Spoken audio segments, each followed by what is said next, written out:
There's a verse in this week's Torah portion that is seemingly meaningless in our day and age, but you have no idea how much controversy and disagreement evolves around it. It's the simple words which tell us, Usfartem lechem mimachras hashabbos, and you shall count for yourselves from the day after the Sabbath. This law is found amongst the laws of the holidays listed in the Torah portion this week. And between the holiday and Pesach and Shavuos, there is a time that is referred to as Sefirat HaOmer, the counting of the Omer.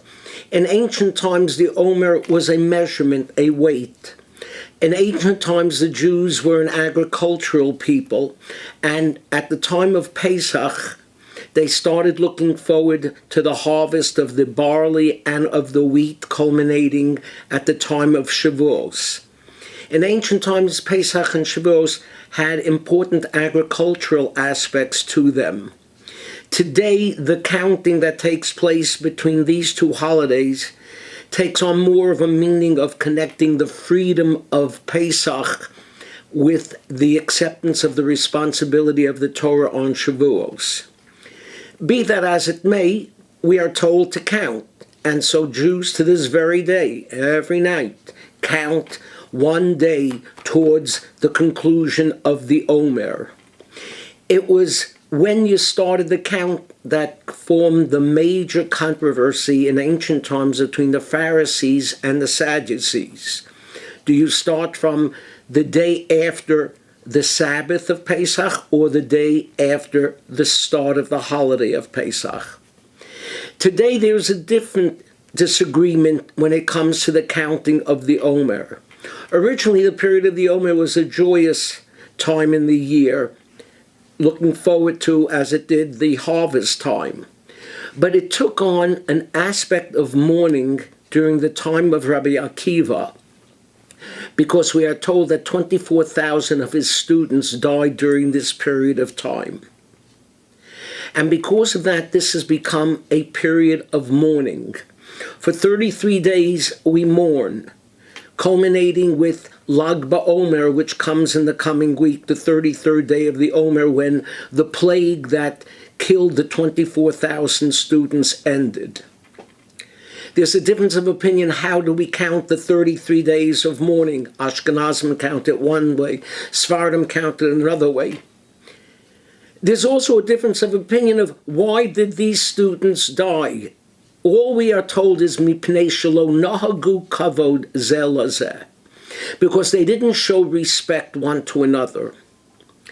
It's hard to imagine that students of Torah didn't show respect to each other. What does that mean? There's no way of knowing for sure, but what we do know for sure is showing respect is crucial in the Jewish tradition. Because it is not just you're supposed to honor your father and your mother. You're supposed to show honor and respect to every human being.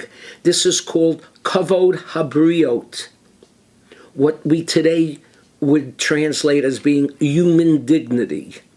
You have no idea how many laws in Judaism evolve around this idea of showing respect. Let me give you a list of some. A woman is allowed to lie to her husband when they get married and say that she was a virgin. How can that be? Out of respect to her dignity. There was a great sage, the Meshech Chochmah, who allowed for a band to play on the second day of Yom Tov because the king was coming, and you have to show respect to the king. Can you dye your hair and your beard? Aren't you deceiving someone? No, we allow it because of your own dignity. You want to look younger. This one you're not going to believe. If you have to, you're allowed to tear toilet paper on Shabbos. Human dignity, out of respect. Respect in Judaism is crucially important 24,000 students died because they didn't show respect. Should I show you how important respect is? Maimonides lists 24 individuals who are denied a share in the world to come. Amongst these individuals are heretics, or people who turn against the Jewish people. But then he says the following: there are other sins which are less severe than those mentioned. Nevertheless, our sages said that a person who frequently commits them will not receive a portion in the world to come. And listen to what some of them are. One who disgraces his teachers. One who embarrasses a colleague in public.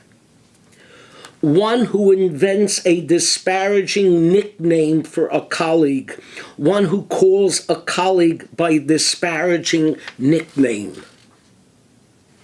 Do you know anyone who would do that? It all boils down to a word that we all know how to spell. R-E-S-P-E-C-T.